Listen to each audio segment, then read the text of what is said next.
अरहत वाङ्मय में कहा गया है, इनमेव निगंथम पावयणम सच्चम आश्रय। आदमी के जीवन में ज्ञान का बहुत महत्व है, तो आचरण का भी बहुत महत्व है। ज्ञान है और सत आचरण, सदाचार नहीं है, तो जीवन में एक बड़ी कमी है। आचरण अच्छा है और ज्ञान की दृष्टि से बिल्कुल कमजोर है, तो वो भी एक कमी तो हो सकती है। परंतु आचरण अच्छे हैं, जीवन में ईमानदारी, अहिंसा, संयम ये तत्व हैं, तो कई बार ज्ञान थोड़ा कम होने पर भी आदमी का जीवन अच्छा चल सकता है और वह सफलता भी प्राप्त कर सकता है। ज्ञान और आचरण के बीच में एक तत्व है भक्ति, श्रद्धा, आस्था। यह एक ब्रिज है, पुल है। ज्ञान से जो जान लिया, अब वो आचरण में कैसे आएगा। एक नदी है, नदी के इस किनारे से उस किनारे पर जाना है।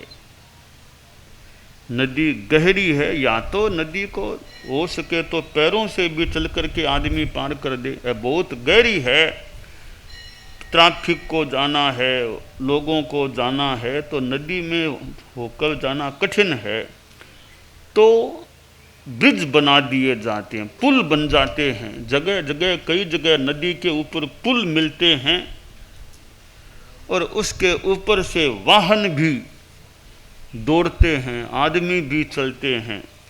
तो कितना आसान हो गया नदी को पार करना ब्रिज हो जाने से। तो आज कितनी सुविधाएं हैं, सागर समुद्र के ऊपर भी ऐसा मार्ग बना दिया कि उस पर से वाहन दौड़ते हैं। हम बॉम्बे गए थे कि समुद्र के ऊपर से भी वाहन संभवतः दौड़ने लग गए हैं। यह ब्रिज एक ऐसा माध्यम है जिसकी सहायता से, जिसके माध्यम से एक किनारे से दूसरे किनारे पर जाना, नदी, समुद्र, इनको पार करना आसान कार्य हो सकता है, हो जाता है। इसी प्रकार यह ज्ञान और आचार है। ज्ञान एक किनारा है, आचार इधर का किनारा है कि ज्ञान से जो बात जान ली वह आचरण में कब आ सकती है कि बीच में भक्ति का ब्रिज मिल जाए, ब्रिज हो जाए, भक्ति जुड़ जाए, तो ज्ञान वाली बात आचरण में भी आ सकती है। जैसे आपने जान लिया कि भाई ईमानदारी अच्छी चीज़ है, ईमानदारी अच्छी नीति है, जान लिया, ज्ञान हो गया, किताब में पढ़ लिया, मास्टर साहब ने बता दिया honesty is the best policy. अब जान तो लिया, अब वो आचरण में ईमानदारी कैसे आएगी। उस ईमानदारी की जो बात ज्ञान से जानी है उसके प्रति आस्था हो जाएगी कि नहीं, ईमानदारी को मुझे पालना है, बहुत अच्छी चीज़ है। भीतर से वो आकर्षण, भक्ति, रुचि, श्रद्धा, आस्था हो जाएगी, तो फिर वह ईमानदारी की बात आचरण में भी आ सकेगी। वरना हम ज्ञान से कितने बातें जान लेते हैं, पर सारी बातें आचरण में तो नहीं आती है। तो आचरण में क्यों नहीं आती, इसका एक कारण यह लगता है कि उस बात के प्रति हमारी भक्ति, श्रद्धा, रुचि, आस्था वो मजबूत नहीं है। या फिर रुचि है तो भी सामर्थ्य नहीं है कि वह आचरण आदमी कर सके। एक तो सामर्थ्य की कमी और एक आकर्षण की कमी, ये दो कारण ऐसे मन में आ रहे हैं कि ज्ञान से जानी हुई अच्छी बात का आचरण में न आने का जो हेतु है, कारण है, वो एक तो आकर्षण की कमी और एक सामर्थ्य की कमी। ये दो कारण हो सकते हैं।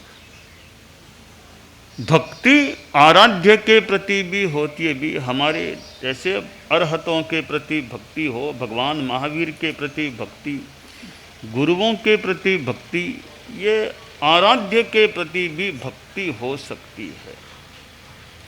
और एक सिद्धांत के प्रति, याथार्थ के प्रति या आगम आदि शास्त्रों के प्रति भी भक्ति हो सकती है।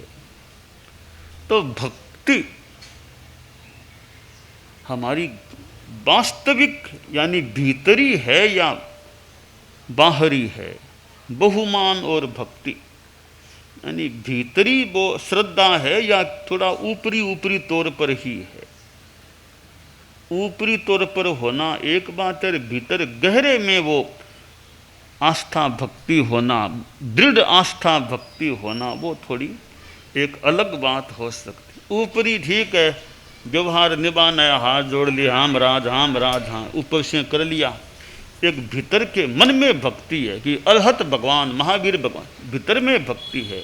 तो भीतर और ऊपरी दोनों में अंतर आ सकता। एक तो ऊपरी का ऊपरी मन से कह दिया, एक अंतर मन से कहा है, मात्र वाणी से कह दिया, एक अंतर। कोई अतिथि मान लो आ गया, एक तो हमारे संत लोग बैठे हैं, दूसरे गांव से साधु आ गए, तो वो एक तरह से अतिथि है, एक आए हैं।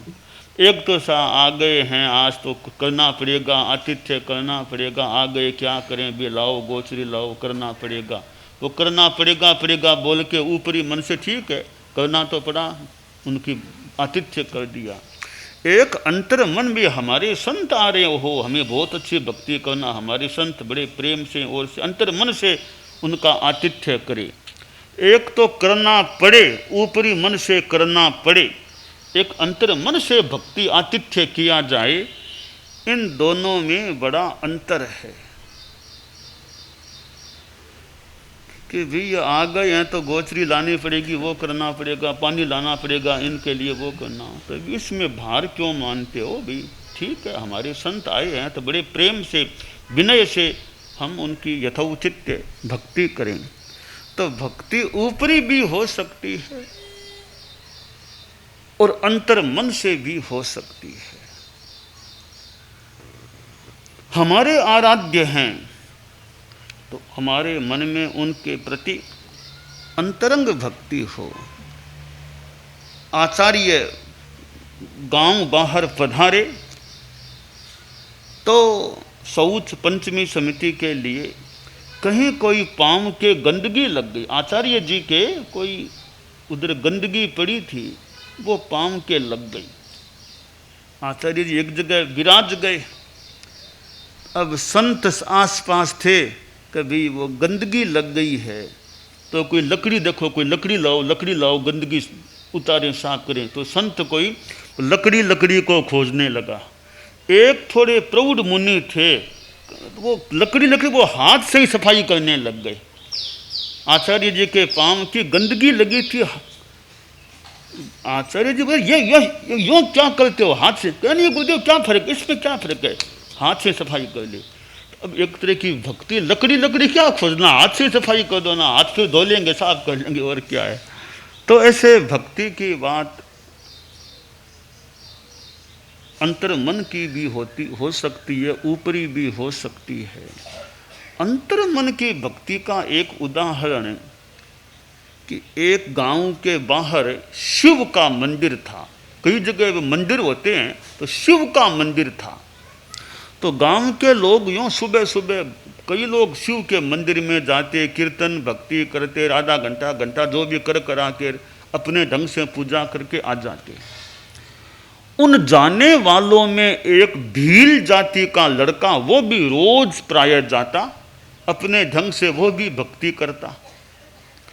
उसका क्या तरीका कि लोग तो कलश में पानी ले जाते, कि कलश आदि में पानी लेके जाते, वो कलश कलश नहीं, मुंह में पानी भर के जाता, मुंह में प्रतिमा के ऊपर मुंह से पानी वो डाल देता, थूक देता। यह तरीका था उसका। कई पारंपरिक लोग थे, उन्होंने कहा भी यह बहुत एक बेहुदापन है, ये भील जाति का आदमी जानता नहीं है, अनपढ़ है, मूर्ति में मुंह से पानी डालता है, आसातना है, गलत चीज है ये। सोचा कभी इसको समझाना होगा कि ऐसे नहीं करना चाहिए। वो भक्ति हाथ जोड़ता करता, पानी मुंह से थूकता। एक दिन की बात, कई लोग सुबह सुबह मंदिर, वो शिव मंदिर में गए तो देखा कि शिव की प्रतिमा थी, 2 आंखें होती, एक आंख फूटी हुई है, एक आंख फूट गई, फूटी हुई है। तो लोगों ने देखा, रे प्रतिमा शिव महाराज, आंख फूट गई। अच्छा, आंख फूट गई, कभी कोई लगवानी पड़ेगी, करनी पड़ेगी, आंख फूट गई, प्रतिमा की आंख फूट गई, आंख फूट गई, जो बातें करके घर चले गए। अब वो लड़का भील जाति वाला वो भी आया, उसने देखा रे प्रतिमा, शिव प्रतिमा, आंख नहीं है। उसने बात कुछ नहीं की, शस्त्र से, चाकू से वो अपनी आंख निकाल के प्रतिमा के लगा दी, खुद की आंख निकाल के लगा दी। अब आंख यहां बढ़िया हो गई, वो आंख लगा के चला गया। अगले दिन फिर वो लड़का वैसे ही मुंह से पानी थूकता। अगले दिन वो लड़का थोड़ा जल्दी आ गया था, कोई काम से जाना था, तो कहा जल्दी मंदिर जाऊं, बाद में आगे गांव जाना है, काम जाना है, तो दूसरे गांव जाना था। तो सुबह जल्दी गया, प्रतिमा को वो मुंह से पानी जैसे ढालता डाला, इतने में कभी शिव साक्षात आ गए, आके लड़के से बात करने लग गए। एकदम यूं शिव बैठ गए, लड़के को पास बिठा लिया है, बातें करने लग गए। यहाँ थोड़ी देर बीत गई बातें करते करते, इतने में दूसरे लोगों का आना भी शुरू हो गया। वो सूर्योदय के आसपास और जो लोग रोज आते थे वो भी आए। देखा रे आज तो साक्षात शिव विराजमान है, वो लड़का ये बेहुदा सा है, वो पास में बैठा है, बातें हो रही है। तो शिव भगवान, शिव के हम भी चरण स्पर्श तो कर लें, दौड़े कि पैरों के हाथ तो हम भी लगा लें। वो दौड़े और शिव अदृश्य हो गया। तो यह क्या हुआ, इससे इतनी बातें कि हमको थोड़ा सा पैर का स्पर्श भी नहीं करने दिया। तो फिर अदृश्य तो हो गया शिव। कहते हैं एक आवाज आई कि तुम लोग बातें करते थे ना कि बेहुदा लड़का है, ये तो बेहुदा है, इससे बातें करते हैं। भगवान तो भोले होते हैं, इससे बातें करते हैं। देखो भोला भोला कुछ भी हो सकता है। 1-2 दिनों की घटना को देखो, प्रतिमा के आंख वो नहीं थी, तुम लोग भी आए थे, तुमने संवेदना भी व्यक्त की, ओहो आंख फूट गई, ओहो आंख, और कुछ करेंगे, आंख फूट गई, कर करा के चले गए। किया कुछ नहीं, कहा करेंगे करेंगे, चले गए। अब ये लड़का आया, उसने बात नहीं की कि तत्काल अपनी आंख निकाली यहाँ लगा दी। तो देखो भले ये मुंह से पानी डालता है, इसके मन की भक्ति को देखो, मेरे लिए खुद की आंख निकाल के यहाँ लगा दी है।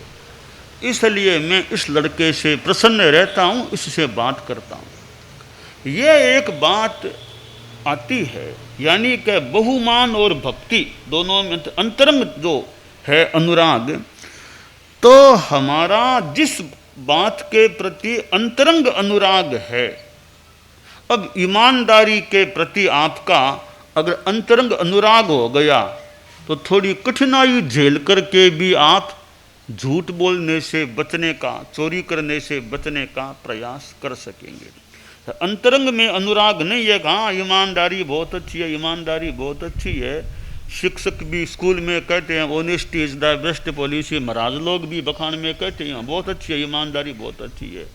तो वो आस्था नहीं है। जब काम पड़ेगा दुकान में ऑफिस में आपके कि थोड़ा तो चलेगा, कर दो, थोड़ा तो कर दो, जो करना है थोड़ा कर दो।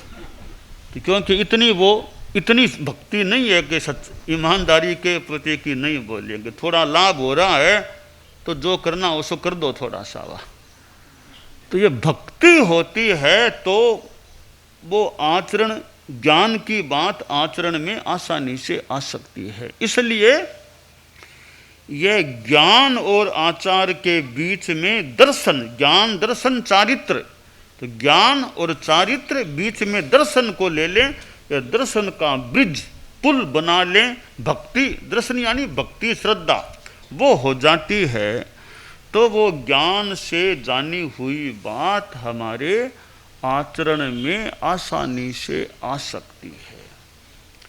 तो ये सिद्धांतों के प्रति भक्ति, आदर्शों के प्रति भक्ति होती है तो हम आदर्श के निकट जा सकते हैं, वरना आदर्श तो बहुत ऊंचा है। अब भक्ति की शक्ति साथ में होती है तो ऊंचाई की ओर आरोहण किया जा सकता है। मान लो 100% नहीं भी, अब ईमानदारी मान लो 100% जीवन में आनी इतनी तो नहीं है, मुश्किल है। 90% तो कर ले, 90% तो कर ले ईमानदारी को। थोड़ा बहुत मान लो आप लोग हैं टैक्स में तो थोड़ा बहुत करना पड़ता है, फिर टैक्स में थोड़ा बहुत आगे पीछे कुछ कर करा के करना होता है। कच्चा पक्का, कच्चे कागज, 1 नंबर 2 नंबर ऐसे कुछ तो करने पड़ते हैं। इतनी तो नहीं है एकदम, तो ठीक है, इतना नहीं है तो 100% सच्चाई रखना मुश्किल है, तो 80%, 90%, 92% जितना कुछ आगे तो बढ़ो। थोड़ा बहुत मान लो आप नहीं छोड़ सकते तो 100 नहीं तो 90% भी कर लेंगे तो भी काफ़ी तो विकास हो सकेगा। तो ये आस्था की बात है। आस्था है तो थोड़ी कष्ट की स्थिति भी आदमी झेल सकता है। अब कितना बड़ा एक भक्ति का घोष कह दें या पंक्ति कह दें गीत में है कि प्राणों की परवाह नहीं है, प्रण को अटल निभाएंगे। यह कितनी बड़ी भक्ति है।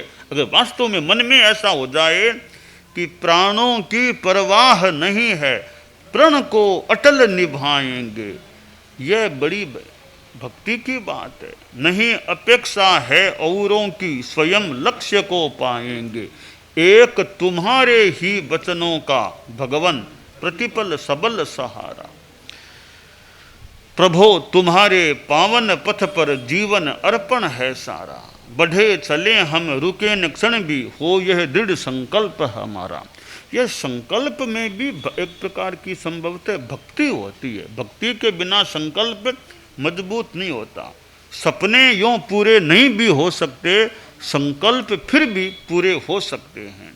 सपना ले लिया तो साथ में संकल्प है या नहीं। सपना ले लिया ऐसा करना वैसा करना वैसा करना, साथ में संकल्प मजबूत है या नहीं। वो संकल्प मजबूत है तो सपनों की संपूर्ति में सहायता मिल सकती है। तो हम अपने आराध्य के प्रति, अपने साध्य के प्रति अंतर मन में दर्शन, श्रद्धा, भक्ति रखें और उस उचित शुभ मंगल साध्य आराध्य की आराधना और साधना करने में सफलता प्राप्त करने की दिशा में आगे बढ़ें, यह काम है। हम सिद्ध योगी आचार्य श्री महाप्रज्ञ से प्रेक्षा ध्यान का एक प्रयोग करें।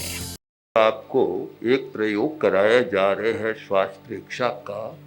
5 सेकंड में श्वास लेना है, 5 सेकंड भीतर रोकना है और 5 सेकंड रेचन करना है और 5 सेकंड बाहर रोकना है। इस प्रकार 20 सेकंड में एक श्वास।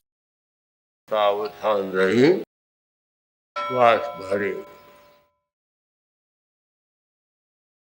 भीतर रोके,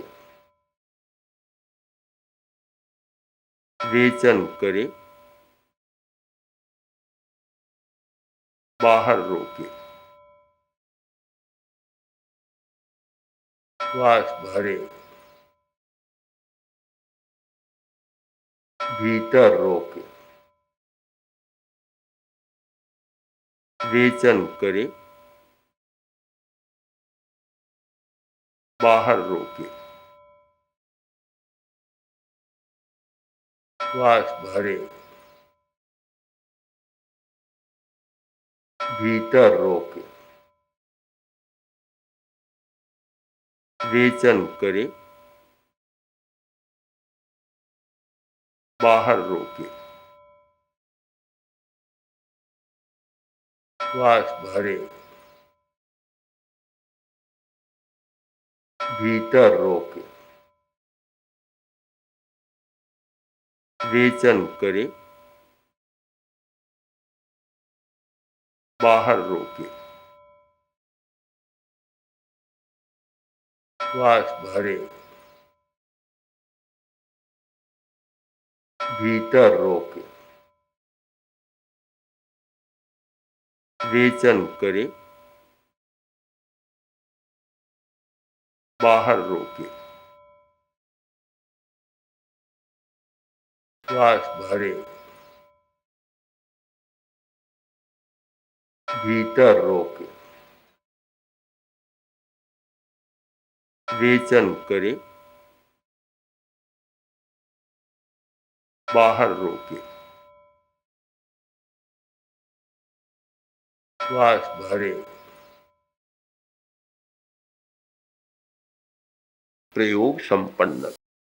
तो ये ध्यान के बहुत छोटे प्रयोग कराए हैं और इनका स्वयं बार बार अभ्यास करें तो एक अच्छा अभ्यास हो सकता है। ओम आसम।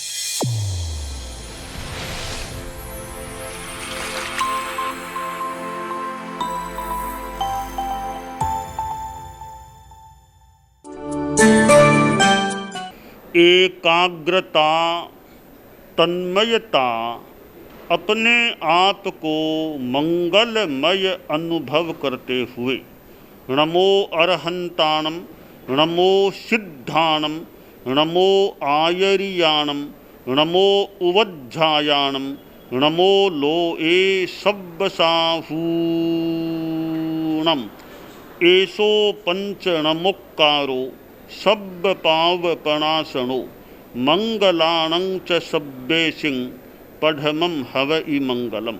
चत्तारि मंगलम, अरहंता मंगलम, सिद्धा मंगलम, साहू मंगलम, केवलिपन्नत्तो धम्मो मंगलम। चत्तारि लोगुत्तमा, अरहंता लोगुत्तमा, सिद्धा लोगुत्तमा, साहू लोगुत्तमा, केवलिपन्नत्तो धम्मो लोगुत्तमो। चत्तारि शरणं पवज्जामि, अरहन्ते शरणं पवज्जामि, सिद्धे शरणं पवज्जामि, साहू शरणं पवज्जामि, केवलिपन्नत्तं धम्मं शरणं पवज्जामि। धम्मो मंगलमुक्किट्ठम्, अहिंसा संजमो तवो, देवावितं नमंसन्ति जस्य धम्मे सयामणो। च इत्ता भारहं वासं चक्रवट्टी महिद्धियो, सन्ति सन्ति करे लोए पत्तो गइमणुत्तरम्। देवदानव गंधर्वा जक्ष रक्षस किन्नरा, बंभयारिं नमंसन्ति दुक्करं जे करन्ति तम्। मंगलं भगवान् वीरो, मंगलं गौतमो गणी, मंगलं स्थूलभद्राद्यः जैनधर्मोऽस्तु मंगलम्। मंगलं मतिमान् भिक्षुः, मंगलं भारमल्लकः, मंगलम राय चंद्राद्या मंगलम तुलसी गुरु महाप्रज्ञोस्तु मंगलम तेरा पंथोस्तु मंगलम।